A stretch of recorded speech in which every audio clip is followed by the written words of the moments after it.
اعوذ باللہ من الشیطان الرجیم بسم اللہ الرحمن الرحیم یا ایہا الذین آمنوا لیبلونکم اللہ بشیء من الصید تنالہ ایدیکم ورماحکم لیعلم اللہ من یخافہ بالغیب فمن اعتدى بعد ذلك فلہ عذاب علیم۔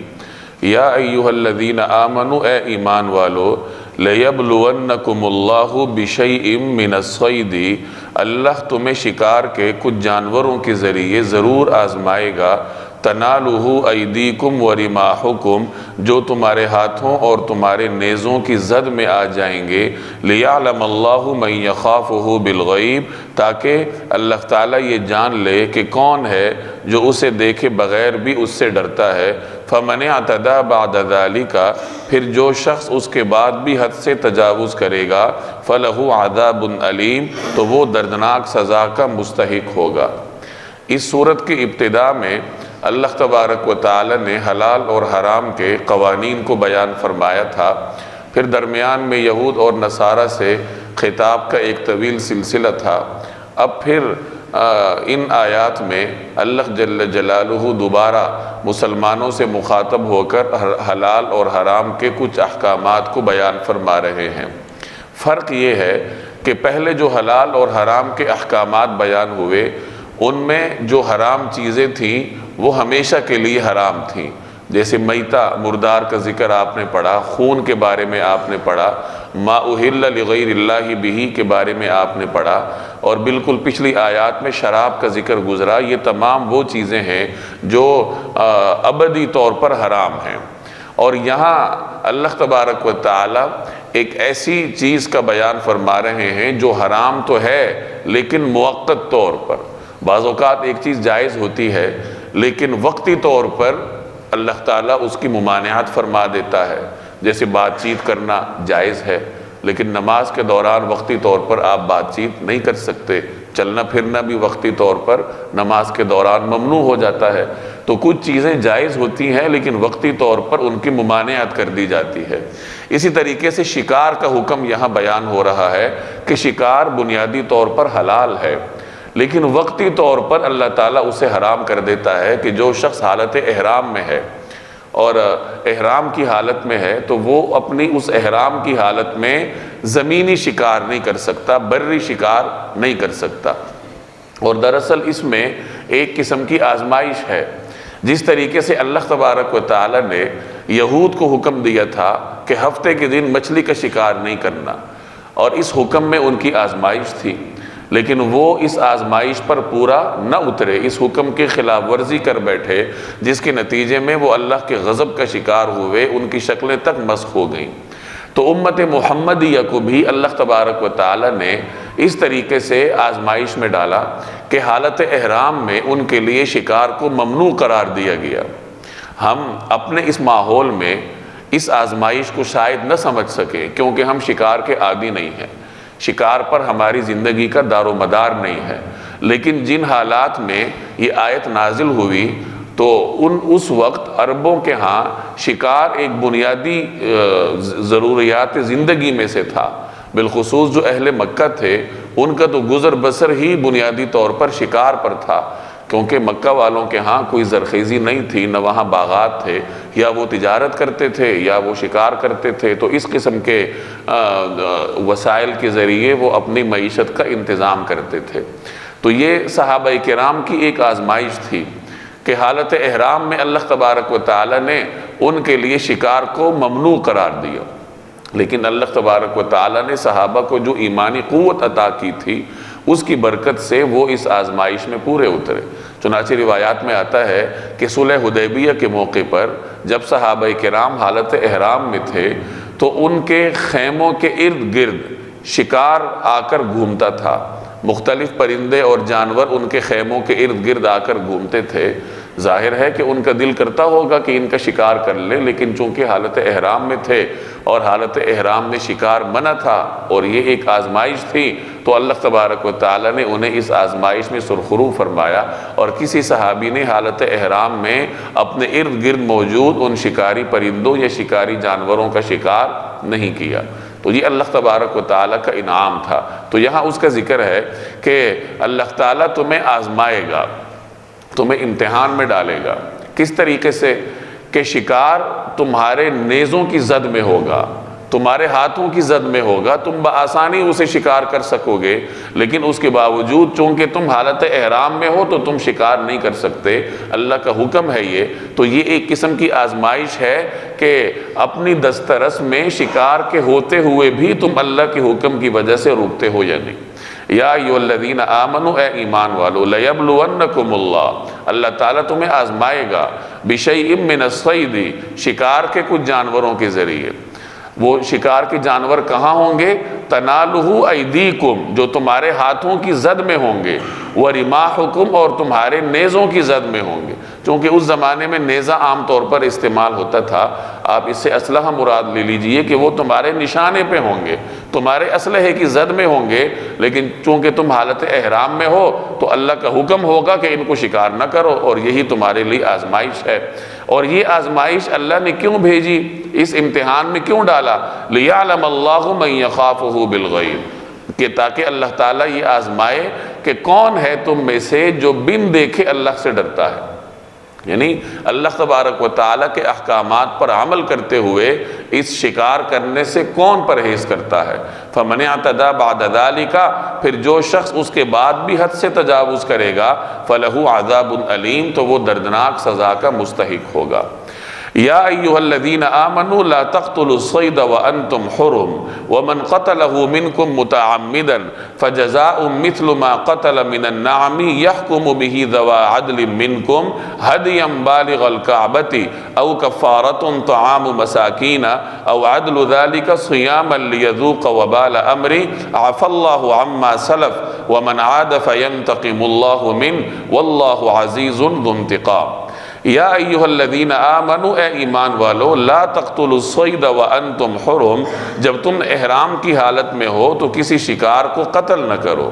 ومن قتلہ منکم متعمدا، اور اگر تم میں سے کوئی اسے جان بوجھ کر قتل کر دے، فجزاء مثل ما قتل من النعم یحکم به ذوی عدل منکم ہدیا بالغ الکعبہ، تو اس کا بدلہ دینا واجب ہوگا جو جانور اس نے قتل کیا ہے اس جانور کے برابر چوپایوں میں سے کسی جانور کو، جس کا فیصلہ تم میں سے دو دیانتدار تجربہ کار آدمی کریں گے، کعبہ پہنچا کر قربان کیا جائے۔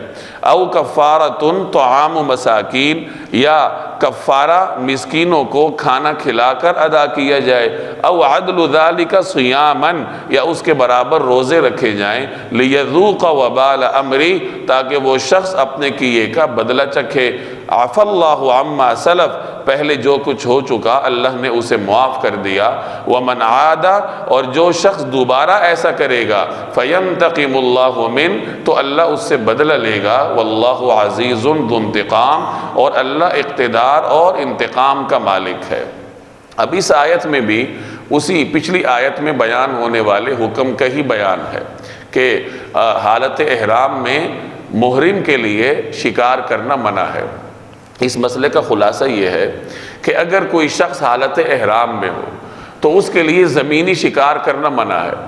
اسی طریقے سے شکار کو پکڑ کر ذبح کرنا بھی منع ہے۔ البتہ اگر وہ کوئی پالتو جانور ذبح کرنا چاہتا ہے تو حالت احرام میں پالتو جانور ذبح کرنے کی اجازت ہے۔ شکار کا مطلب یہ ہوتا ہے کہ وہ جانور جو وحشی ہو، جیسی نیل گائے ہے، ہرن ہے، جنگلی خرگوش ہے، یہ تمام وہ جانور ہیں جو کہ عام طور پر وحشی کہلاتے ہیں۔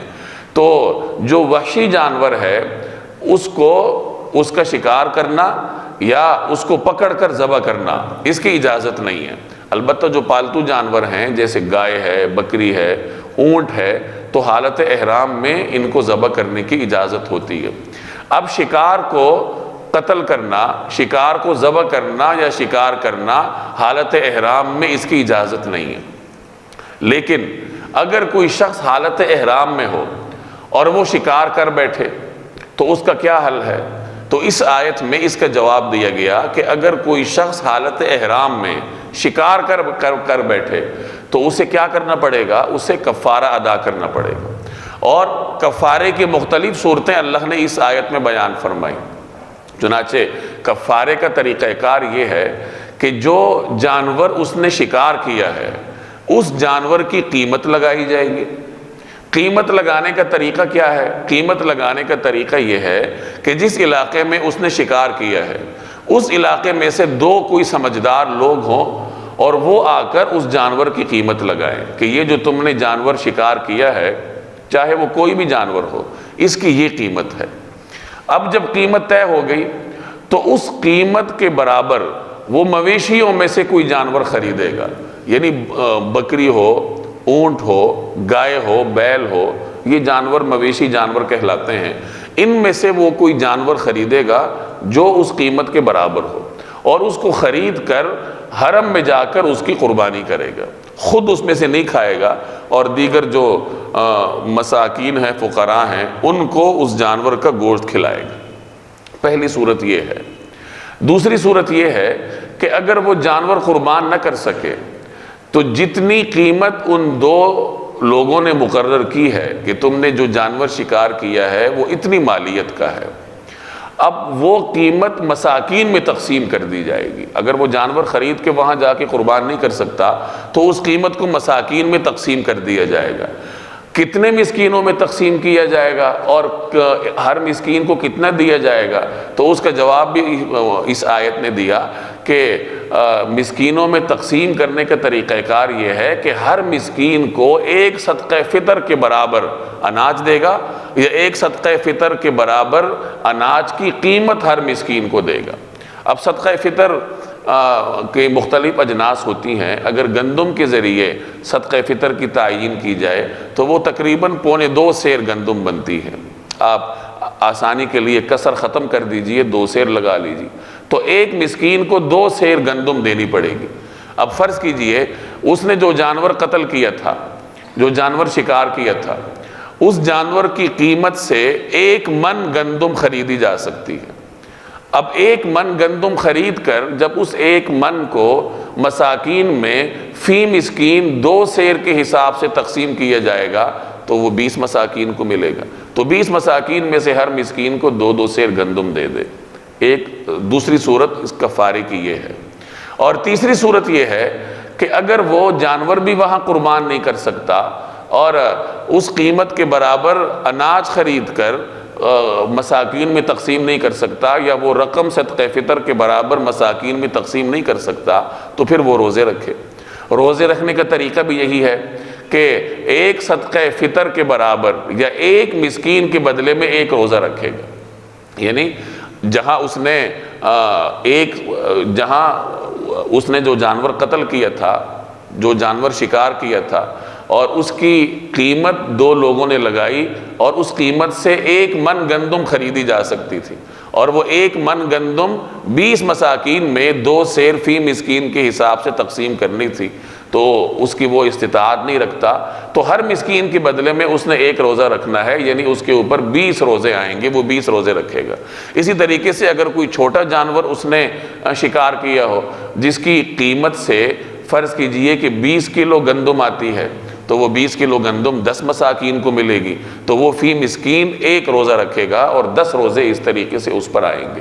تو یہ حالت احرام میں شکار کرنے کے کفارے کا بیان ہے اور اس کے مختلف صورتیں اللہ تبارک و تعالی نے اس آیت میں بیان فرمائی۔ اب دیکھیے، یا ایھا الذین آمنوا، اے ایمان والو، لا تقتلوا الصید، شکار کو قتل نہ کرو، وانتم حرم، جبکہ تم حالت احرام میں ہو۔ میں نے عرض کیا کہ شکار کرنا ناجائز ہے، شکار کو پکڑ کر ذبح کرنا بھی جائز نہیں، البتہ اگر کوئی پالتو جانور ہے تو اس کو حالت احرام میں ذبح کیا جا سکتا ہے۔ حدود حرم میں بھی پالتو جانور کو ذبح کیا جا سکتا ہے، حدود حرم میں بھی شکار کرنا منع ہے، لیکن اگر حدود حرم میں کوئی شخص پالتو جانور کو ذبح کرنا چاہے تو اس کی اجازت ہے۔ وَمَنْ قَتَلَهُ مِنْكُمْ مُتَعَمِّدًا، اور اگر تم میں سے کوئی شخص جان بوجھ کر شکار کو قتل کرے، جان بوجھ کر شکار کرے، یعنی اسے معلوم ہو کہ میں حالت احرام میں ہوں، اسے یاد ہو اور اسے مسئلے کا بھی علم ہو، پھر بھی وہ شکار کرے، تو پھر اس کا علاج کیا ہے؟ فَجَزَاءٌ، تو اس کا بدلہ یہ ہے کہ مثل ما قتل من النعم، کہ جو اس نے شکار کیا ہے اس شکار کا مثل وہ دے گا نعم میں سے، نعم انعام یعنی جو مویشی ہیں، جو پالتو جانور ہیں، ان میں سے وہ ایک جانور قربان کرے گا جس کی قیمت اس شکار کی قیمت کے برابر ہوگی۔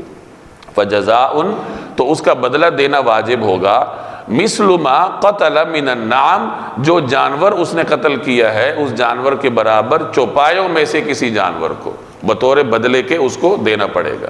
اب یہ قیمت کس نے طے کرنی ہے؟ یحکم بہ ذوی عدل منکم، جس کا فیصلہ تم میں سے دو دیانتدار تجربہ کار آدمی کریں گے۔ اور وہ جانور قربان کہاں کیا جائے گا؟ ہدیم بالغ الکعبۃ، کعبہ پہنچا کر قربان کیا جائے گا۔ یہ کفارے کی پہلی صورت ہے کہ جانور کی قیمت لگاؤ جس جانور کو شکار کیا ہے، اور اس کی قیمت میں سے پالتو جانوروں میں سے، مویشیوں میں سے کوئی جانور خریدو، چاہے بکری آتی ہو یا اس قیمت کے برابر گائے آتی ہو یا بیل آتا ہو یا اونٹ آتا ہو، اور اس کو لے جا کر بیت اللہ کے پاس حدود حرم میں قربان کرو۔ دوسری صورت کیا ہے؟ او کفارۃ طعام مساکین، یا اس کا کفارہ کیا ہے کہ مسکینوں کو کھانا کھلا کر کفارہ ادا کیا جائے، اور اس کی تفصیل مفسرین نے بیان فرمائی ہے کہ ایک مسکین کو ایک صدقہ فطر کے برابر اناج یا اس کی قیمت دی جائے گی۔ تیسری صورت کیا ہے؟ او عدل ذالک صیاما، یا اس کے برابر روزے رکھے جائیں، اور اس کی تفصیل مفسرین نے یہ بیان فرمائی کہ ایک مسکین کے بدلے میں اس کو ایک روزہ رکھنا پڑے گا۔ لیذوق وبال امری، تاکہ یہ شخص اپنے کیے کا بدلہ چکھے، جو اس نے جان بوجھ کر ایک غلطی کی ہے، اس غلطی کا کفارہ اس کو اس طریقے سے ادا کرنا پڑے گا۔ عفا اللہ عما سلف، عفا اللہ، اللہ نے معاف کیا ہے، عما سلف، جو کچھ پہلے ہو چکا، یعنی اس حکم کے نازل ہونے سے پہلے اگر کسی شخص نے حالت احرام میں شکار کیا ہو تو چونکہ اس وقت حکم ہی نازل نہیں ہوا تھا تو وہ اللہ نے معاف کیا ہے۔ جیسے پچھلے درس میں آپ نے پڑھا کہ جب شراب کی حرمت کے احکامات نازل ہوئے تو صحابہ کو اندیشہ ہوا کہ اس سے پہلے جو لوگوں نے شرابیں پی ہیں اور انہیں اس حکم کا علم نہیں تھا کیونکہ حکم نازل ہی نہیں ہوا تھا تو اس کا کیا ہوگا؟ تو اس کا جواب اللہ نے دیا کہ جو پہلے ہو چکا وہ اللہ نے معاف کر دیا، بشرطے کہ آئندہ تم متقی رہو، پرہیزگار رہو اور حالت احسان تک پہنچنے کی کوشش کرو۔ تو یہاں بھی وہی بات ارشاد فرمائی کہ جو پہلے ہو چکا وہ اللہ نے معاف کر دی۔ ومن عاد، البتہ جو اعادہ کرے، جو دوبارہ ایسا کام کرے، فینتقم اللہ من، تو اللہ اس سے بدلہ لے گا۔ یعنی جو جان بوجھ کر دوبارہ حالت احرام کی تقدس کو پامال کرے تو پھر اسے اللہ جل جلالہ کے غضب کا سامنا کرنا پڑے گا۔ واللہ عزیز ذو انتقام، اور اللہ تعالیٰ اقتدار اور انتقام کا مالک۔ احل لکم صید البحر وطعامہ متاعا لکم وللسیارہ وحرم علیکم صید البر ما دمتم حرما واتقوا اللہ الذی الیہ تحشرون۔ احل لکم صید البحر، تمہارے لیے حلال کر دیا گیا سمندر کا شکار، وطعامہ، اور اس کا کھانا، تمہارے لیے سمندر کا شکار اور اس کا کھانا حلال کر دیا گیا ہے۔ متاعا لکم وللسیارہ، تاکہ وہ تمہارے لیے اور قافلوں کے لیے فائدہ اٹھانے کا ذریعہ بنے۔ وحرم علیکم صید البر، اور تمہارے لیے خشکی کا شکار حرام کر دیا گیا، ما دمتم حرما، جب تک تم حالت احرام میں ہو۔ واتقوا اللہ، اور اللہ سے ڈرتے رہو، الذی الیہ تحشرون، جس کی طرف تم سب کو جمع کر کے لے جایا جائے گا۔ اس آیت میں اسی پچھلی آیت میں بیان ہونے والے حکم کی تکمیل ہے۔ پہلے بیان فرمایا گیا کہ حالت احرام میں بری شکار جائز نہیں ہے، زمینی شکار کی اجازت نہیں ہے۔ اب یہاں اسی حکم کی تکمیل ہے کہ سمندری شکار کی اجازت ہے۔ کوئی شخص حالت احرام میں ہے اور سمندری سفر کر رہا ہے تو سمندر میں وہ کوئی شکار کرنا چاہتا ہے تو اللہ تعالیٰ نے اجازت دی ہے۔ اس کی وجہ یہ ہے کہ اگر کوئی شخص زمین پر سفر کر رہا ہے، حالت احرام میں ہے اور شکار وہ نہ بھی کرے تو وہ اپنی خوراک کا بندوبست کسی نہ کسی طریقے سے کر لے گا۔ لیکن اگر کوئی شخص سمندری سفر میں ہے، کشتی میں ہے یا کسی اور سست رفتار سواری میں ہے اور اس کے پاس کھانا ختم ہو گیا، کھانے کا کوئی انتظام نہیں ہے، تو سمندر میں وہ کھانے کا انتظام کہاں سے کرے گا؟ شکار کر کے ہی کر سکتا ہے، مچھلی کا شکار کر کے۔ تو اللہ جل جلالہ نے اس انسانی ضرورت کے پیش نظر سمندری شکار کو حلال رکھا ہے۔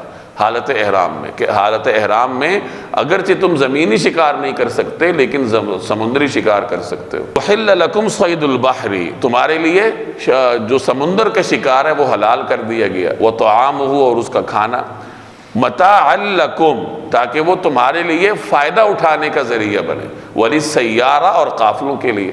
سیارہ ویسے گاڑی کو بھی کہا جاتا ہے، یہاں اس سے مراد قافلے ہیں، تاکہ جو سمندری قافلے چلتے ہیں سمندری سفر کے ذریعے ان کے لیے وہ فائدے کا ذریعہ بنے۔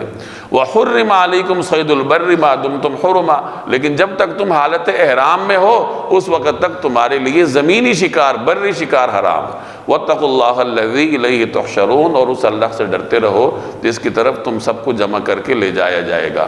یہ قرآن کریم کا عام اسلوب ہے کہ وہ جب کوئی حکم دیتا ہے، بالخصوص اگر وہ حرام حلال سے متعلق ہو، تو اللہ جل جلالہ کا خوف بھی ساتھ دلاتا ہے، یا کوئی ایسی صفت اللہ تعالیٰ کی ذکر کرتا ہے تاکہ اس کے ذریعے انسان کے اندر اللہ کا خوف پیدا ہو اور اس حکم پر عمل درآمد اس کے لیے آسان بنے۔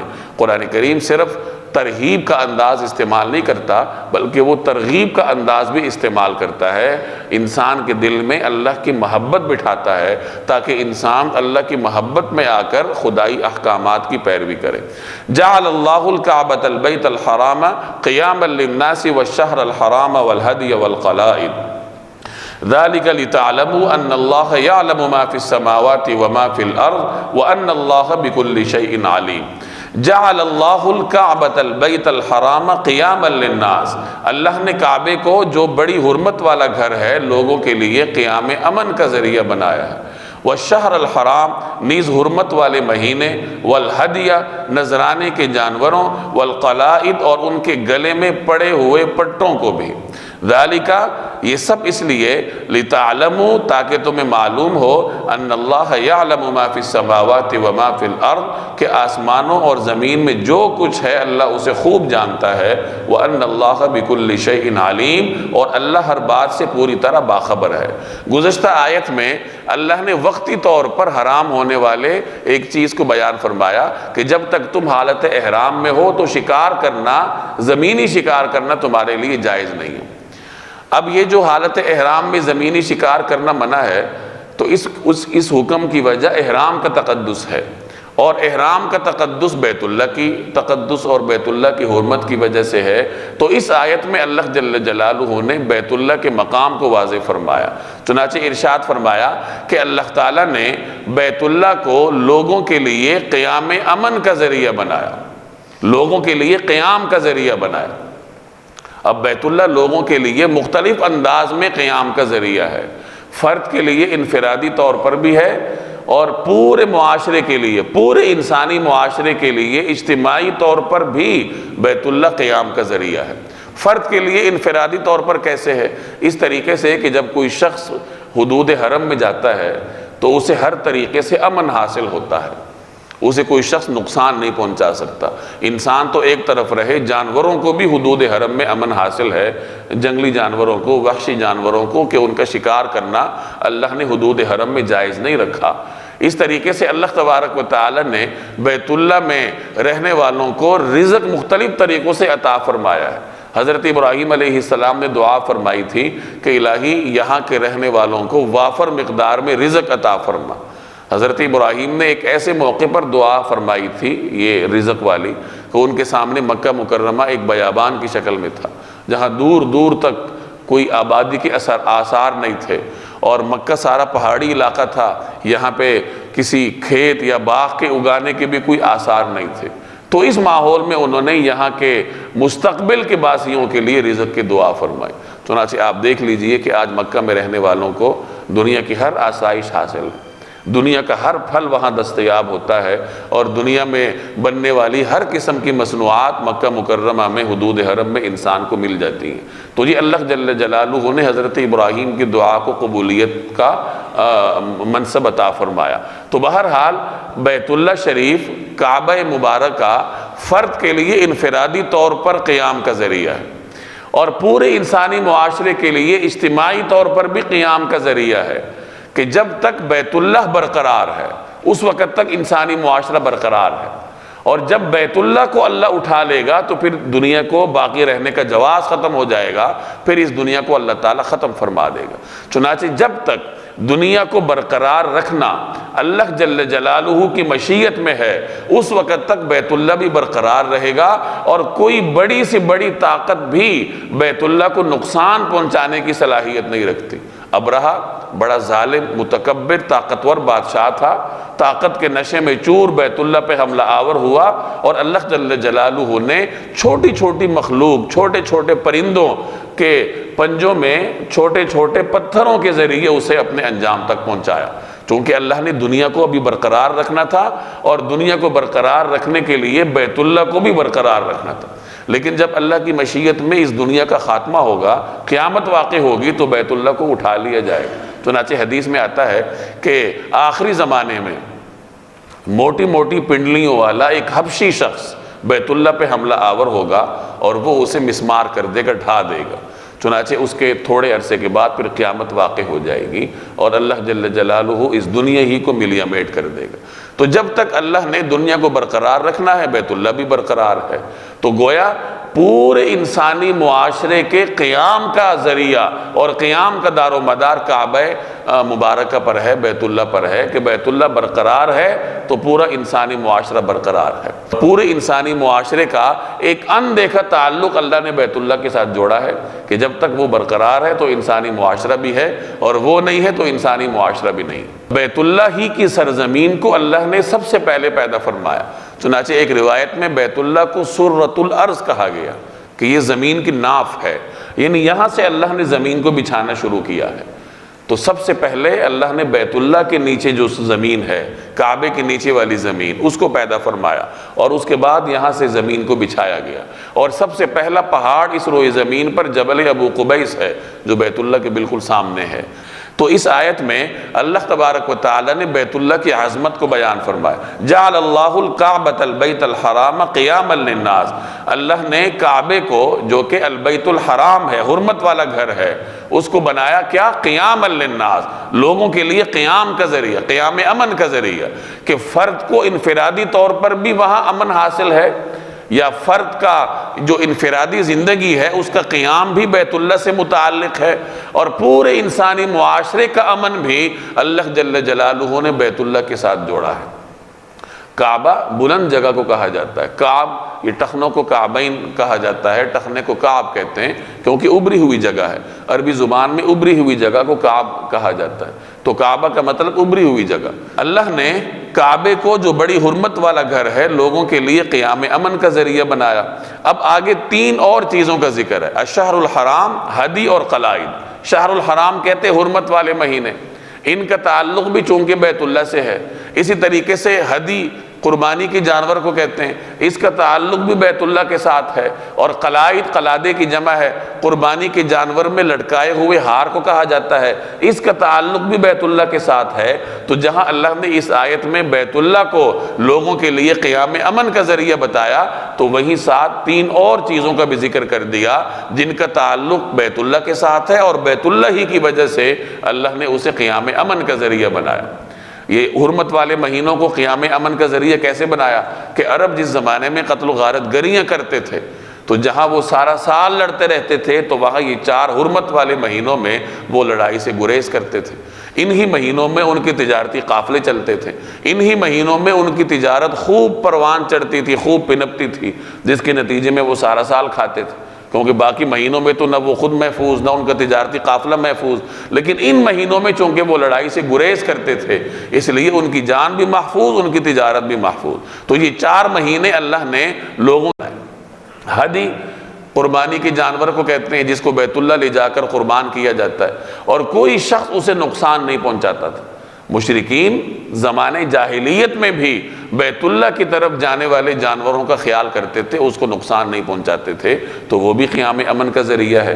قلائد، قلادے کو، پٹے کو کہتے ہیں، جو کہ قربانی کے جانور کے گلے میں لٹکایا جاتا تھا۔ حاجی اپنے ساتھ جو جانور قربانی کے لیے لے کے جاتے تھے، جنہیں حرم میں لے جا کر قربان کرنا ہوتا تھا، تو پہچان کے لیے ان کے جانوروں میں، ان کے گلوں میں مخصوص ہار ڈال دیتے تھے، اور یہ اس بات کی علامت ہوتی تھی کہ یہ بیت اللہ میں قربانی کے لیے جانور لے جائے جا رہے ہیں اور یہ مسافر جو ہیں یہ بیت اللہ کے مسافر ہیں، اور اسی علامت کی وجہ سے وہ جانور بھی محفوظ اور ان کی برکت سے وہ حاجی بھی محفوظ، مسافر بھی محفوظ، کوئی شخص قلادہ پڑے ہوئے جانور کو نقصان نہیں دیتا تھا۔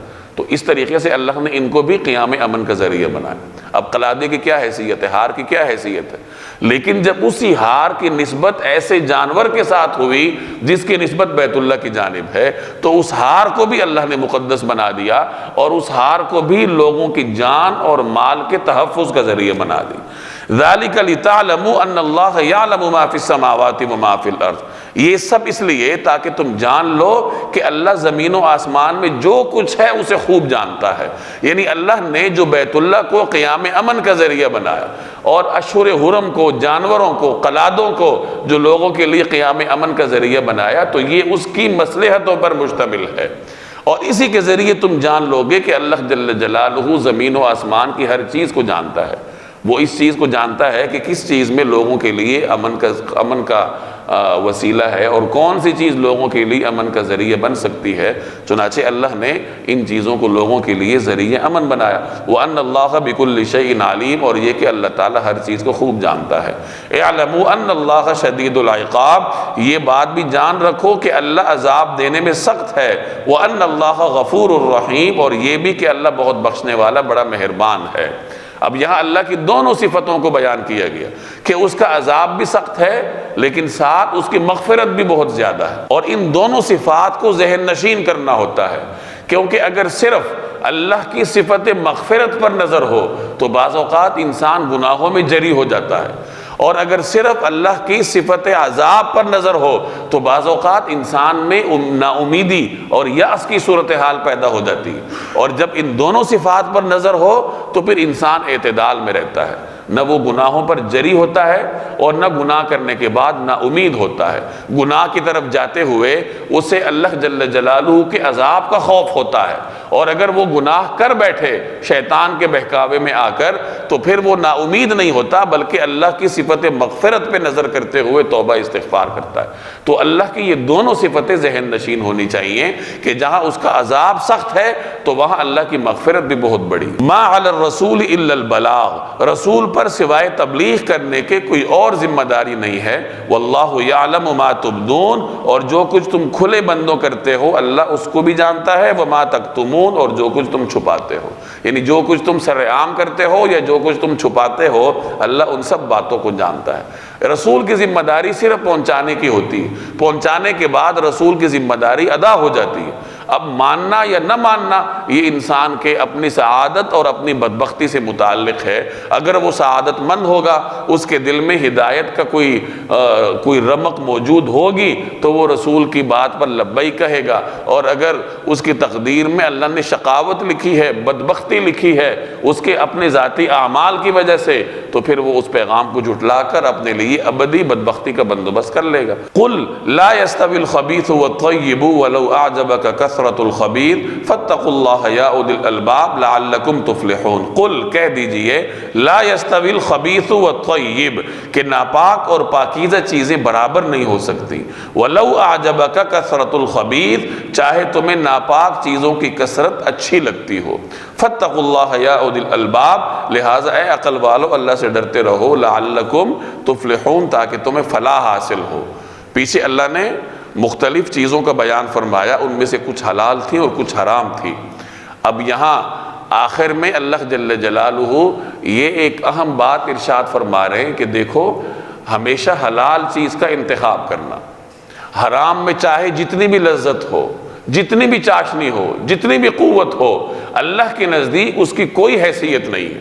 تو حرام تمہیں کتنا ہی مرغوب کیوں نہ لگے، ہمیشہ حلال کی طرف جانا، چاہے حرام کتنی ہی کثرت میں کیوں نہ ہو۔ یعنی 1,00,000 حرام کی رقم ہے اور 1 روپے حلال کا ہے، تو اللہ جل جلالہ کے ہاں ان 1,00,000 حرام پر 1 روپیہ حلال کا اللہ کے ہاں مرغوب ہے اور پسندیدہ ہے۔ ایک روایت کا مفہوم ہے کہ ایک مرتبہ جناب رسول اللہ صلی اللہ علیہ وسلم تشریف فرما تھے، صحابہ کرام بیٹھے ہوئے تھے، ایک شخص قریب سے گزرا جو بڑا متمول نظر آ رہا تھا، تو نبی کریم صلی اللہ علیہ وسلم نے اس کے بارے میں صحابہ سے پوچھا کہ یہ کس قسم کا آدمی ہے؟ تو صحابہ نے عرض کیا کہ یا رسول اللہ، یہ بڑی عزت والا ہے، یہ جہاں جائے گا اس کے لیے گھروں کے دروازے کھلیں گے، اس کا استقبال کیا جائے گا، اگر یہ کہیں نکاح کا پیغام بھیجے گا تو اسے قبول کیا جائے گا، اس کے ساتھ رشتے پر فخر کیا جائے گا، اگر یہ کسی کی سفارش کرے گا تو اس کی سفارش قبول کی جائے گی۔ اتنے میں ایک اور شخص گزرا جو حالت فقر میں تھا، تو رسول اللہ صلی اللہ علیہ وسلم نے اس کے بارے میں دریافت فرمایا، تو عرض کیا گیا کہ یا رسول اللہ، اگر یہ کہیں جائے تو اس کے لیے دروازے بند ہوں گے، دروازے نہیں کھلیں گے، یہ کہیں پیغام نکاح بھیجے تو قبول نہ کیا جائے، اس کے ساتھ رشتے پر کوئی فخر نہ کرے، یہ کہیں سفارش کرے اس کی سفارش قبول نہ ہو۔ تو رسول اللہ صلی اللہ علیہ وسلم نے ارشاد فرمایا کہ وہ جو پہلا شخص تھا، اس جیسے لوگوں سے اگر یہ دنیا بھی بھر جائے تو اللہ جل جلالہ کے ہاں یہ دوسرا اکیلا شخص ان سے زیادہ مرغوب ہے۔ یعنی حرام جتنا بھی پھیل جائے اور وہ جتنا بھی خوشنما ہو، جتنا بھی طاقتور ہو، اللہ کے ہاں اس کی ایک مچھر کے پر کے برابر بھی حیثیت نہیں ہے۔ اللہ کو حلال پسند ہے، اللہ جل جلالہ کو تقوی پسند ہے، چاہے وہ حلال کتنا ہی کم کیوں نہ ہو، اور چاہے وہ متقی دیکھنے میں کتنا ہی کمزور کیوں نہ ہو اور کتنا ہی فقیر کیوں نہ ہو۔ اس کا یہ مطلب ہوا کہ ہمیشہ کثرت کا یہ مطلب نہیں ہوتا کہ کثرت جس طرف ہے وہ برحق ہیں۔ آپ بار بار قرآن کریم میں پڑھتے جا رہے ہیں کہ وَأَكْثَرُهُمْ لَا يُؤْمِنُونَ، اور ان میں سے جو وَأَكْثَرُهُمُ الْفَاسِقُونَ، کہ ان میں سے اکثر جو ہیں وہ ایمان نہیں رکھتے، ان میں سے جو اکثر ہیں وہ فاسق ہیں۔ تو کثرت یاد رکھیے حق کا کوئی واضح دلیل نہیں ہے۔ حق کی دلیل کیا ہے کہ ایک شخص متقی ہے چاہے وہ اکیلا ہی کیوں نہ ہو۔ تو اسی کا ذکر ہے یہاں پہ کہ لا يستوی الخبیث والطیب، کہ خبیث اور طیب برابر نہیں ہوتے، ناپاک اور پاک، حلال اور حرام کبھی برابر نہیں ہوتے۔ وَلَوْ أَعْجَبَكَ كَثْرَةُ الْخَبِيثِ، چاہے تمہیں ناپاک چیزوں کی کثرت اچھی ہی کیوں نہ لگے، یعنی ناپاک چیزیں خوشنما ہیں، کثرت میں ہیں، تمہیں اچھی لگتی ہیں، تمہیں کتنی بھی اچھی کیوں نہ لگے، اللہ کے ہاں ان کی کوئی حیثیت نہیں ہے اور وہ کسی بھی حلال چیز کے برابر کبھی نہیں ہو سکتی۔ لہٰذا اے عقل مندو، اللہ سے ڈرو تاکہ تمہیں فلاح ہو۔ اللہ سے ڈرو گے تو حلال کو اختیار کرو گے، اور حلال کو اختیار کرو گے تو تمہیں کامیابی ملے گی۔ گویا کہ کامیابی کثرت میں نہیں ہوتی، کامیابی حلال کو اختیار کرنے میں ہوتی ہے، کامیابی طاقت میں نہیں ہوتی، کامیابی تقوی اپنانے میں ہوتی ہے، کامیابی منصب میں نہیں ہوتی بلکہ کامیابی تقوی میں ہوتی ہے، اللہ جل جلالہ کے قرب میں ہوتی ہے۔ اسی لیے تو فرمایا ان اکرمکم عند اللہ اتقاکم، تم میں سب سے زیادہ معزز وہ شخص ہے جو اللہ کے ہاں متقی ہو۔ ایک روایت میں آتا ہے کہ کتنے ہی لوگ ایسے ہیں جو کہ غبار آلود ہیں، جن کے کپڑے خاک آلود ہیں، جن کے بال غبار آلود ہیں، اور وہ اگر کسی دروازے پر جائیں تو دروازہ اس کے لیے بند کر دیا جائے، لیکن اللہ کے ہاں اس کی یہ قدر و منزلت ہے کہ اگر وہ کسی بات کی قسم کھا بیٹھے تو اللہ تعالیٰ اس کی قسم کا لحاظ رکھتے ہوئے وہ کام کر ڈالتے ہیں، اس کام کا فیصلہ کر دیتے ہیں کہ اس شخص کی قسم پوری ہو جائے۔ تو یہ اللہ کے ہاں تقوی کا معیار ہے۔ تو اللہ تعالیٰ کے ہاں مسلمان کے دل میں موجود تقوی دیکھا جاتا ہے، اس کے منصب کو نہیں دیکھا جاتا۔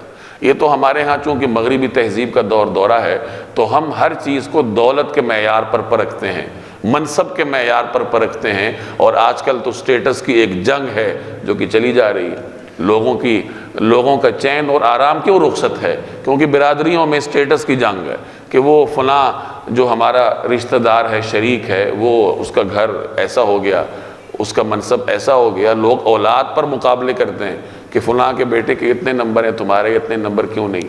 اور اسی وجہ سے بعض اوقات بچے خودکشیاں بھی کر لیتے ہیں مایوس ہو کر۔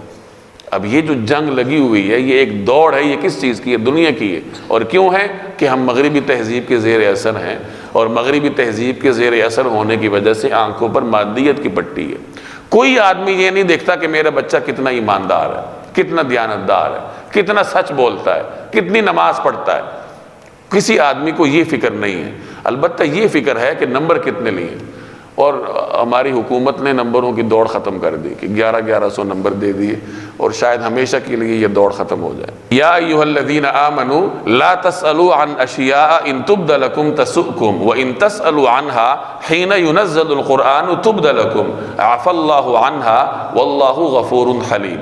یا ایھا الذین آمنوا، اے ایمان والو، لا تسألوا عن اشیاء، ایسی چیزوں کے بارے میں سوالات نہ کیا کرو، ان تبد لکم، جو اگر تم پر ظاہر کر دی جائیں، تسؤکم، تو تمہیں ناگوار ہو، وَإِن تسألوا عنہا، اور اگر تم ان کے بارے میں سوالات کرو گے، حین ینزل القرآن، ایسے وقت جب قرآن کریم نازل کیا جا رہا ہو، تبد لکم، تو وہ تم پر ظاہر کر دی جائیں گی، عفا اللہ عنہا، اللہ نے پچھلی باتیں معاف کر دی ہیں، واللہ غفور حلیم، اور اللہ بہت بخشنے والا بڑا بردبار ہے۔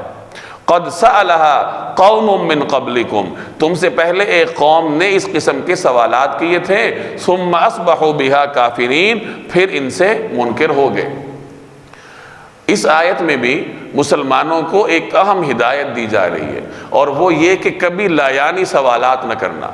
مسلمان کا معیار ہی رسول اللہ صلی اللہ علیہ وسلم نے یہ مقرر کیا کہ ایک مسلمان کا معیار یہ ہے کہ وہ لایانی امور سے اجتناب کرتا ہو، فضولیات میں نہیں پڑے گا، جس کام میں اس کا کوئی عمل دخل نہ ہو، اس کام کے تجسس میں یا اس کے بارے میں معلومات حاصل کرنے کے لیے وہ جد و جہد نہیں کرے گا۔ گویا کہ لایانی کام میں مسلمان کبھی نہیں پڑتا۔ اسی طریقے سے لایانی اور فضول قسم کے سوالات بھی ایک مسلمان نہیں کرتا۔ اور یہ ہدایت ایسے زمانے میں دی جا رہی تھی جب قرآن کریم نازل ہو رہا تھا، تو فرمایا گیا کہ ایسے سوال نہ کرو کہ اگر وہ تم پہ ظاہر کر دیے جائیں، یعنی ان کا جواب تمہیں دے دیا جائے اور پھر تمہارے لیے اس پہ عمل کرنا مشکل ہو جائے، کیونکہ قرآن کریم نازل ہو رہا ہے۔ نبی کریم صلی اللہ علیہ وسلم تشریف فرما ہے، اگر تم کسی چیز کے بارے میں پوچھو گے اور زبان نبوت سے تمہیں اس کا جواب دے دیا جاتا ہے، تو وہ تمہارے اوپر بھی لازم ہو جائے گی اور آنے والی امت پر بھی لازم ہو جائے گی، تو لوگوں کے لیے مشکلات کھڑی نہ کرو۔ اور اللہ نے ایک پچھلی قوم کا ذکر کیا کہ تم سے پچھلی اقوام نے اس قسم کے سوالات کیے تھے۔ مفسرین فرماتے ہیں کہ اس سے مراد یہود ہیں کہ انہوں نے حضرت موسیٰ علیہ السلام سے بہت سارے لایانی سوالات کیے تھے، جس کا ذکر سورہ بقرہ میں گزر چکا ہے کہ انہیں حکم دیا گیا کہ گائے ذبح کرو۔ اب وہ گائے اگر ذبح کر لیتے، چاہے کوئی بھی گائے ہوتی، تو اس حکم سے وہ عہدہ برا ہو جاتے، حکم پورا ہو جاتا، لیکن انہوں نے سوالات شروع کر دیے کہ جی اللہ سے پوچھ کر بتائیے کہ اس کا رنگ کیسا ہونا چاہیے، وہ گائے کیسی ہونی چاہیے، اس کی کیفیت کیا ہونی چاہیے۔ وہ سوالات کرتے گئے، حضرت موسیٰ علیہ السلام جواب دیتے گئے، چنانچہ ان کے لیے ان تمام صفات کی حامل گائے تلاش کرنا مشکل ہو گیا تھا۔ اور مفسرین فرماتے ہیں کہ گائے کی کھال بھر کر دینار ان کو اس گائے کو حاصل کرنے میں دینے پڑے تھے، یعنی جو گائے انہیں انتہائی آسانی سے مل جاتی، اپنے سوالات کے ذریعے اس کے اندر قیودات بڑھاتے گئے، شرائط کا اضافہ کرتے گئے، نتیجتاً مشکل میں پڑ گئے۔ تو مسلمانوں سے کہا گیا کہ ایسے سوالات کر کے اپنے آپ کو مشکل میں نہ ڈالو۔ اس آیت کے ذیل میں مفسرین نے کئی واقعات نقل فرمائے ہیں۔ چنانچہ ایک روایت کا مفہوم ہے کہ ایک مرتبہ جناب رسول اللہ صلی اللہ علیہ وسلم نسبتاً برہمی کی حالت میں باہر تشریف لائے، اور آپ نے فرمایا کہ جب تک میں یہاں بیٹھا ہوں تم میں سے جو کوئی سوال کرے گا میں اس کو اس کا جواب دوں گا۔ چنانچہ ایک شخص نے سوال کیا کہ من ابی، میرا والد کون ہے؟ تو نبی کریم صلی اللہ علیہ وسلم نے ناگواری کے ساتھ اس کا جواب ارشاد فرمایا۔ اسی مجلس میں کسی صاحب نے اور کوئی ایسا سوال کیا جو لایانی تھا، تو رسول اللہ صلی اللہ علیہ وسلم کی ناگواری مزید بڑھ گئی۔ حضور صلی اللہ علیہ وسلم کی اس ناگواری کو دیکھتے ہوئے حضرت عمر فوراً کھڑے ہوئے، وہ مزاج شناس تھے، چنانچہ انہوں نے یہ جملہ پڑھا، رضیت باللہ ربا وبالاسلام دینا، رضینا باللہ ربا وبالاسلام دینا وبمحمد نبیا، کہ ہم اللہ کو رب مان کر راضی ہیں، اسلام کو دین مان کر اور محمد صلی اللہ علیہ وسلم کو نبی مان کر ہم راضی ہیں۔ انہوں نے یہ جب جملہ پڑھا تو رسول اللہ صلی اللہ علیہ وسلم کا غصہ ٹھنڈا ہوا۔ اسی طریقے سے ایک اور روایت میں بھی آتا ہے کہ ایک مرتبہ ایک منافق نے نبی کریم صلی اللہ علیہ وسلم سے سوال کیا کہ میری اونٹنی کہاں ہے؟ تو آپ صلی اللہ علیہ وسلم نے فرمایا کہ مجھے کیا معلوم کہ تمہاری اونٹنی کہاں ہے؟ تو وہ جا کے پروپیگنڈے کرنے لگا، منافق جو تھا، کہ لو دیکھو نبی کو کہ آسمان کی خبروں کا دعویٰ کرتے ہیں اور میری اونٹنی کے بارے میں انہیں خبر نہیں۔ تو نبی کریم صلی اللہ علیہ وسلم نے اس کو بلایا اور فرمایا کہ دیکھو مجھے وحی کے ذریعے بتایا گیا ہے کہ تمہاری اونٹنی فلاں جگہ فلاں درخت کے ساتھ پھنسی ہوئی ہے، کہ اس کا جو قلادہ ہے یا اس کی رسی نکیل درخت کے ساتھ پھنس گئی ہے، وہ وہاں پر ہے۔ اسی طریقے سے اسی مجلس میں کسی شخص نے ایک اور اس قسم کا سوال کر دیا کہ میں کہاں ہوں گا؟ تو آپ صلی اللہ علیہ وسلم نے فرمایا آگ میں۔ تو اس پہ پھر حضرت عمر کھڑے ہوئے اور انہوں نے وہی جملہ دہرایا کہ رضینا باللہ ربا وبالاسلام دینا وبمحمد نبیہ۔ تو نبی کریم صلی اللہ علیہ وسلم کا غضب کچھ ٹھنڈا ہوا۔ تو گویا کہ لایانی سوالات سے اللہ تبارک و تعالیٰ نے اس آیت میں منع کیا، اور اس میں ممانعت کی ایک وجہ یہ بھی ہے، جیسے میں نے پہلے عرض کیا کہ اگر کوئی شخص اگر شریعت کی جانب سے کسی حکم کو مطلق چھوڑا گیا ہو، اس میں کوئی قید نہ رکھی گئی ہو، اور کوئی شخص پیغمبر سے سوال کر لے اور پیغمبر جواب میں وہ قید ارشاد فرما دے، تو آئندہ کے لیے وہ چیز لازم ہو جائے گی، لوگوں کے لیے مشکل کھڑی ہو جائے گی۔ تو گویا کہ رسول اللہ صلی اللہ علیہ وسلم سے اس قسم کے سوالات آنے والے لوگوں کے لیے مشکل کا ذریعہ بن سکتے ہیں۔ چنانچہ ایک موقع پہ، حج کے موقع پہ، نبی کریم صلی اللہ علیہ وسلم سے کسی صاحب نے پوچھا کہ یا رسول اللہ، یہ حج صرف ایک مرتبہ ہے یا آئندہ بھی ہمیں کرنا پڑے گا؟ تو نبی کریم صلی اللہ علیہ وسلم ناراض ہوئے اور آپ نے ارشاد فرمایا کہ اگر میں تمہیں کہہ دیتا کہ ہر سال کرنا پڑے گا، پھر تمہیں ہر سال کرنا پڑتا، یعنی لوگوں کے لیے مشکل کھڑی کر دیتے۔ تو اس قسم کے سوالات نہ کیا کرو کہ اگر اس سوال کے نتیجے میں کسی مطلق حکم میں کوئی قید بیان کر دی جائے، تمہارے لیے بھی مشکل ہوگی اور آئندہ آنے والے امت کے لیے، مسلمانوں کے لیے بھی مشکل ہوگی۔ تو ایسے فضول اور لایانی سوالات کرنے سے مسلمانوں کو منع کیا گیا۔ یاد رکھیے، سوال منع نہیں ہے، وہ سوال جو واقعتاً کوئی سوال ہو جس سے علم میں اضافہ مقصود ہو، جس کا تعلق انسان کی حقیقی زندگی سے ہو، تو وہ سوالات تو کیے جا سکتے ہیں، لیکن جو فضول اور لایانی قسم کے سوالات ہیں ان کے کرنے کی ضرورت نہیں ہے۔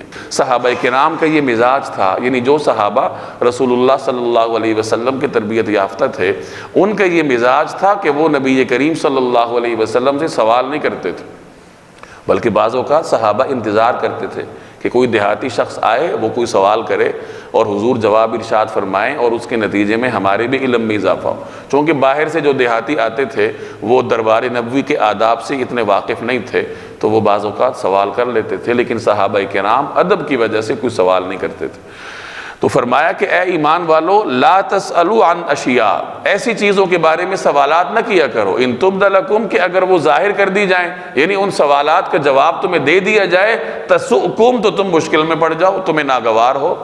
وَإِن تَسْأَلُوا عَنْهَا حِينَ يُنَزَّلُ الْقُرْآنِ، اور اگر ایسے وقت میں سوالات کرو گے جب قرآن کریم نازل ہو رہا ہے، تُبْدَ لَكُمْ، تو وہ تم پہ ظاہر کر دی جائیں گی، کیونکہ ابھی شریعت بن رہی ہے، شریعت نازل ہو رہی ہے، تو تم کوئی سوال کرو گے اور جواب میں اللہ تعالیٰ اس کا حکم نازل فرما دے تو وہ شریعت کا حصہ بن جائے گا۔ عَفَا اللَّهُ عَنْهَا، پچھلی باتیں اللہ نے معاف کی ہیں، یعنی پیچھے کوئی سوال اگر کر چکا ہے تو وہ معاف ہے، آئندہ کے لیے خیال رکھنا۔ آگے فرمایا کہ تم سے پہلے ایک قوم نے سوالات کیے اور جب انہیں جوابات دیے گئے تو وہ منکر ہو گئے، یعنی جب سوال کرتے گئے اس کے نتیجے میں شریعت میں اضافہ ہوتا گیا تو ان کے لیے اس حکم پہ عمل کرنا مشکل ہو گیا، چنانچہ وہ انکار کر بیٹھے۔ تو تم ایسا نہ کرنا۔ ما جعل اللہ من بحیرۃ ولا صائبۃ ولا وصیلۃ ولا حام ولکن الذین کفروا یفترون علی اللہ الکذب واکثرهم لا یعقلون۔ ما جعل اللہ من بحیرہ، اللہ نے کسی جانور کو نہ بحیرہ بنانا طے کیا ہے، ولا صائبہ، نہ صائبہ، ولا وسیلہ، نہ وسیلہ، ولا حام، اور نہ حامی، یعنی اللہ نے کسی جانور کو نہ بحیرہ، نہ صائبہ، نہ وسیلہ اور نہ حامی بنانا طے کیا ہے۔ وَلَكِنَّ الَّذِينَ كَفَرُوا يَفْتَرُونَ عَلَى اللَّهِ الْكَذِبَ، لیکن جن لوگوں نے کفر اپنایا ہوا ہے وہ اللہ پر جھوٹ باندھتے ہیں۔ وَأَكْثَرُهُمْ لَا يَعْقِلُونَ، اور ان میں سے اکثر لوگوں کو صحیح سمجھ نہیں ہے۔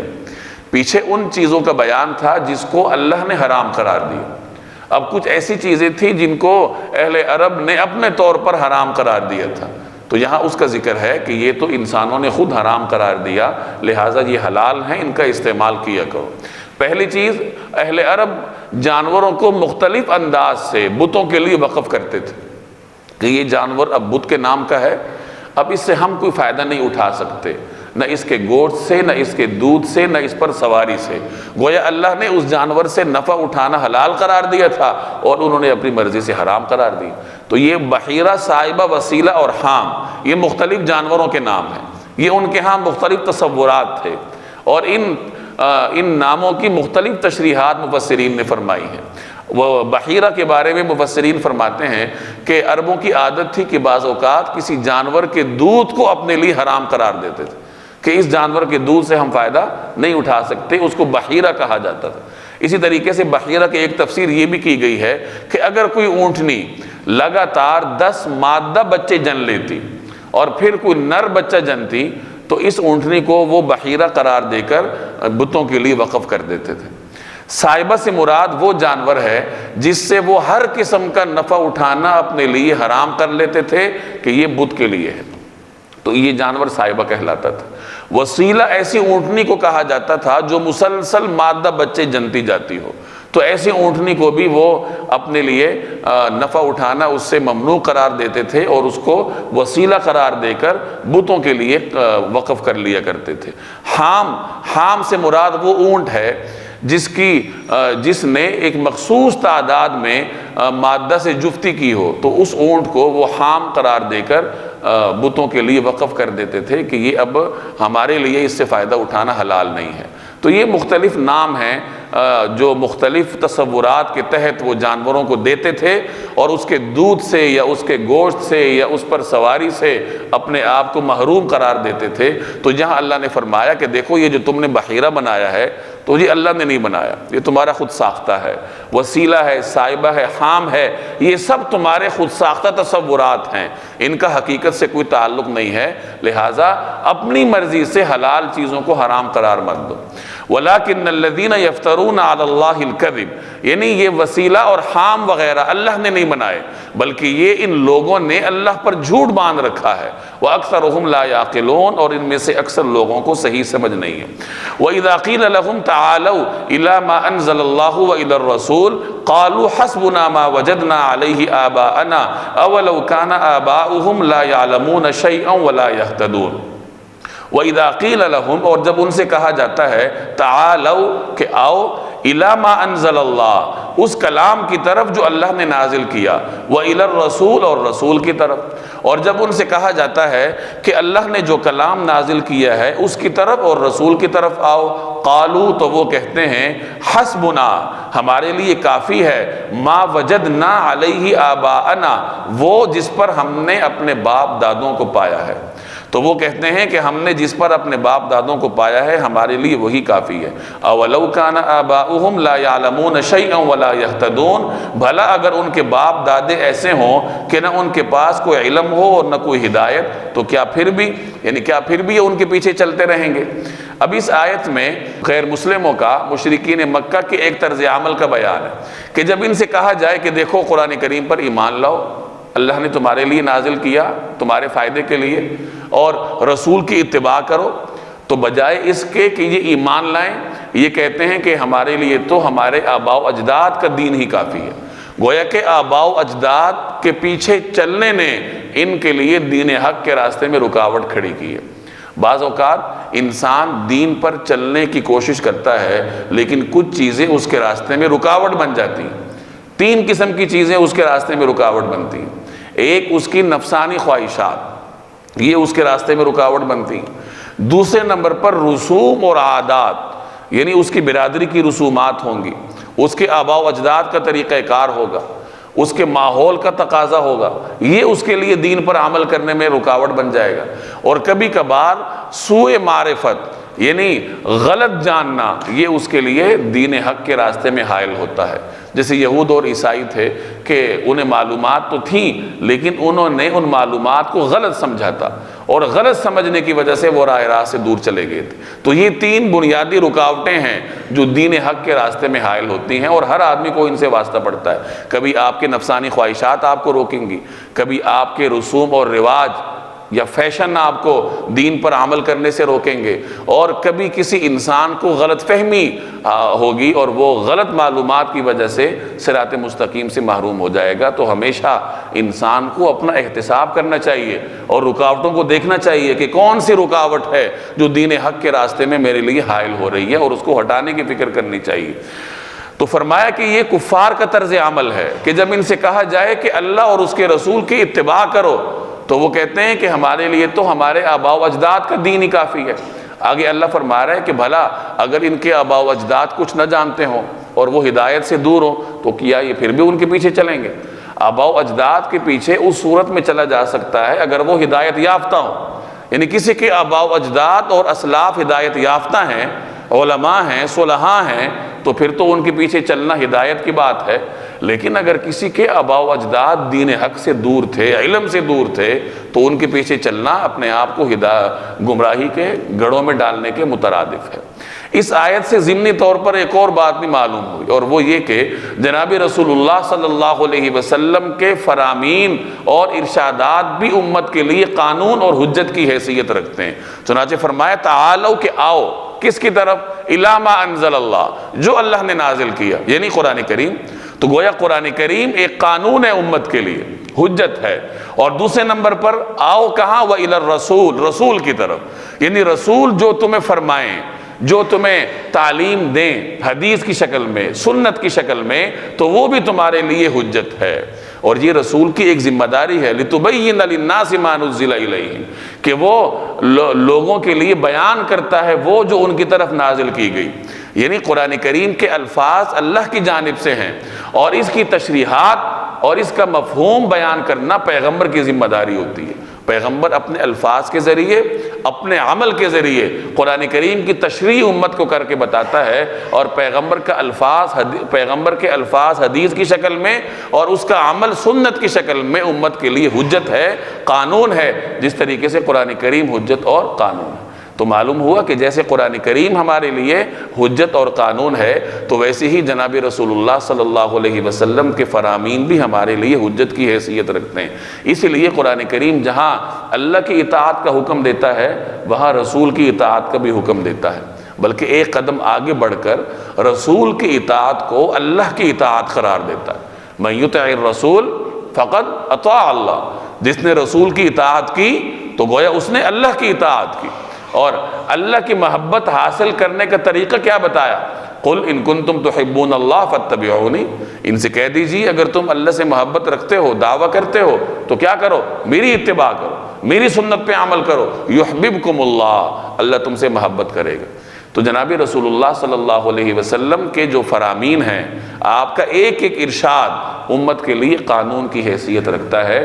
یا ایھا الذین آمنوا علیکم انفسکم لا یضرکم من ضل اذا اہتدیتم الی اللہ مرجعکم جمیعا فینبئکم بما کنتم تعملون۔ یا ایھا الذین آمنوا، اے ایمان والو، علیکم انفسکم، تم اپنی فکر کرو، لا یضرکم، تمہیں کوئی نقصان نہیں پہنچا سکتے، من ضل، جو لوگ گمراہ ہیں، اذا اہتدیتم، اگر تم صحیح راستے پر ہوگے، اگر تم صحیح راستے پر ہوگے تو جو لوگ گمراہ ہیں وہ تمہیں کوئی نقصان نہیں پہنچا سکتے۔ الی اللہ مرجعکم جمیعا، اللہ ہی کی طرف تم سب کو لوٹ کر جانا ہے، فینبئکم بما کنتم تعملون، اس وقت وہ تمہیں بتائے گا کہ تم کیا عمل کرتے رہے ہو۔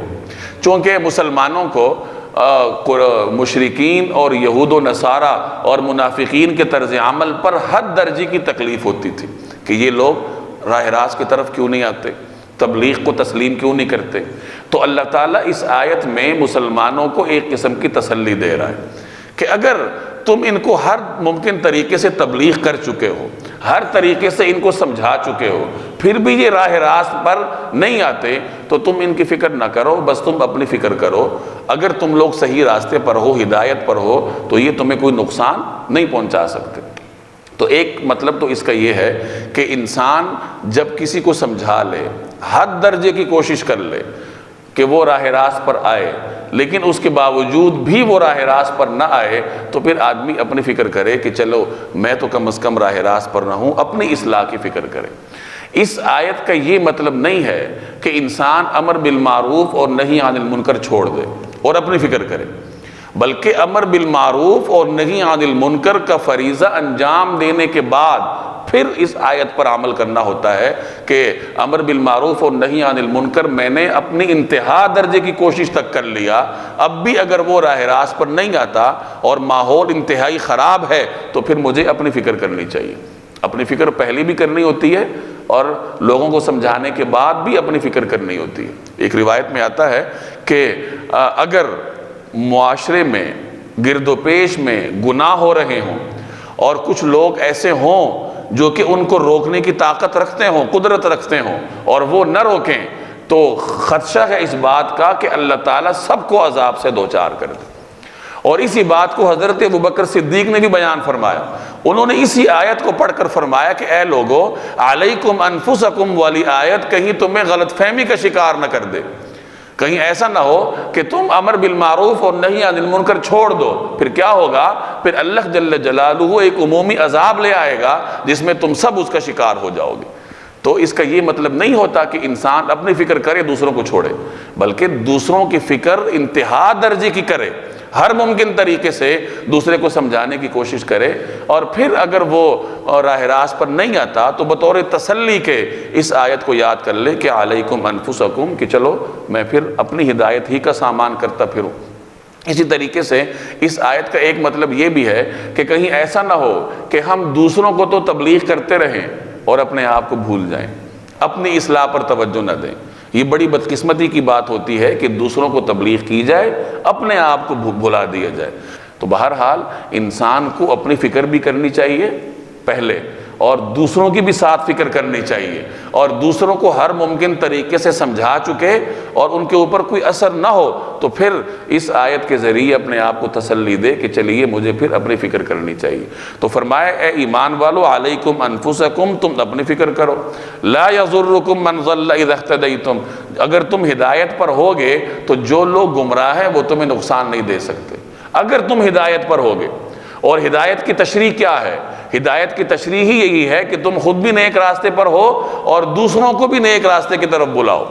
تو گویا نیک راستے کی طرف بلانے کا فریضہ انجام دینے کے بعد پھر یہ آیت آپ کی طرف متوجہ ہے کہ اگر تم ہدایت پر ہوگے تو جو لوگ تمہاری بات پر کان نہیں دھر رہے وہ تمہیں نقصان نہیں پہنچا سکتے۔ آگے فرمایا اِلَى مرجعکم جمیعا، اللہ ہی کی طرف تم سب کو لوٹ کر جانا ہے، اس وقت وہ تمہیں بتائے گا کہ تم دنیا میں کیا کرتے رہے ہو، تم نے دین کے لیے